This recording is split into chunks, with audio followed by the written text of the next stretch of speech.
Hey everyone, Salman here from WynnStrength. On today's quick training tip video, I wanted to talk about whether you should be squatting in some heeled lifting shoes or just some flat-soled lifting shoes. Which one's better? And that's going to depend on a couple of factors. First off, band-aid solution, some might say, but first point is going to be, do you have ankle mobility issues?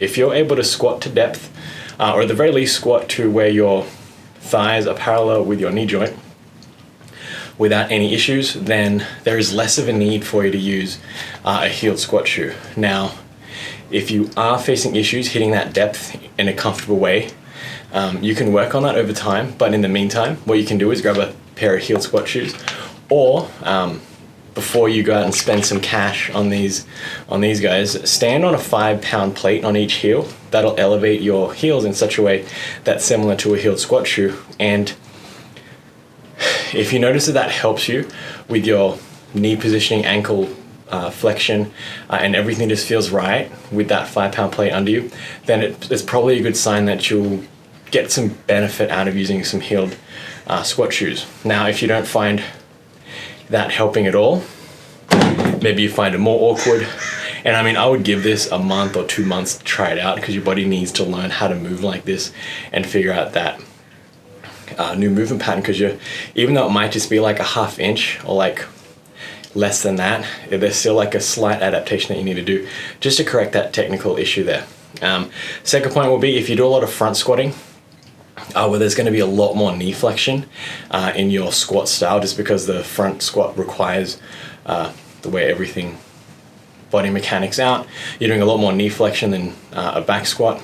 If that's the case, then if a normal back squat is where you get good ankle mobility, maybe that front squat positioning doesn't allow you to get that ankle mobility, then definitely try out the 5-pound plates. And if that's the case, again, grab a pair of heeled squat shoes. The case where you probably don't need it is if you squat with a very wide stance, like your feet are almost to the edges of the squat rack.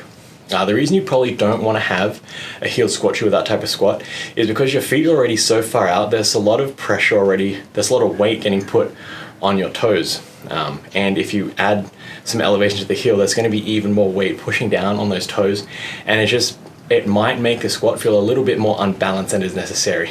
And you're also not getting a lot of ankle mobility or ankle flexion in the first place, so there's really no need to assist with that, because a lot of the movement is going to be happening in your hips rather than your knees or ankles.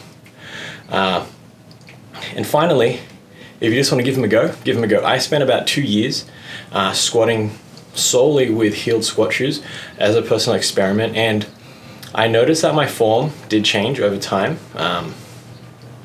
Now, going back to a flat soled shoe, I noticed my weight is shifting towards my toes a lot more than it used to, and that's just going to take a bit of regraining that motor pattern, so I sit more balanced in the foot. I don't want to be in the heels, but I'm thinking to myself to put weight on the heels.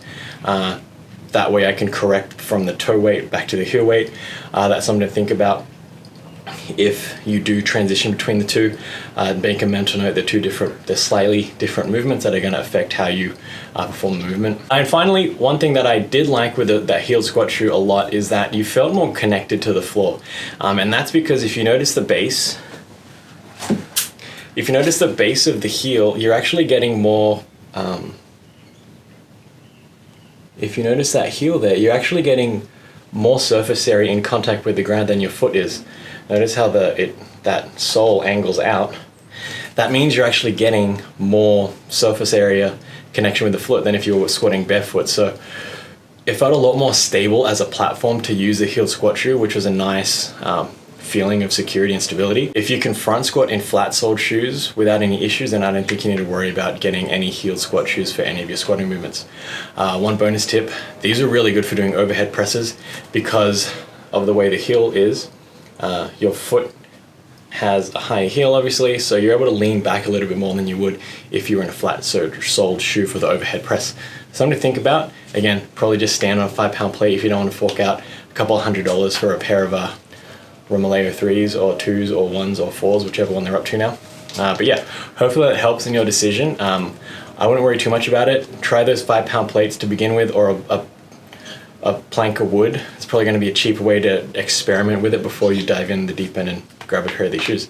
This has been Sam from WynnStrength, and remember, a better life through strength.